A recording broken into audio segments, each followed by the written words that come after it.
Omupiira gugenda kubeera mu kibuga Gaborone ekya Botswana mu bbanga lya ssabbiiti nga 2 zokka. Mu bayitiddwa mulimu abakwasi ba ggoolo 3 okuli Dennis Onyango owa Mamelodi Sundowns eya South Africa, Robert Odonkala okuva mu St George eya Ethiopia ne Salimu Jamalu Magola aguzannyira mu El Merreikh eya Sudaani.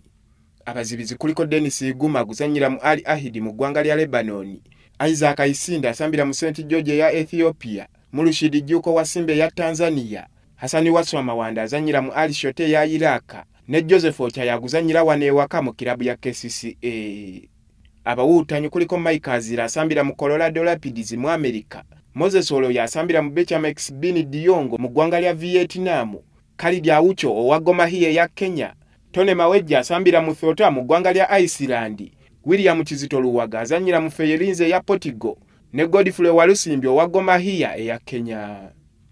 Abatebi kuliko Farouk Miyo wa Standard Liège eya Belgium, Davis Kasiri asambira mu Lion Sports eya Rwanda, Edrisa Lubego wa Proline ngene asambira mu mpaka za Big League eza wano, Elisa Sekisambo wa Vipers ne Geoffrey Massa asambira mu Bloemfontein Celtic eya South Africa. Abalala mulimu Emmanuel Yokwi agusambira mu Sondiaski eya Denmark, Okokosane Musayi Mutolo Lorenzen Morivini agusambira mu Werder Bremen eya Germany.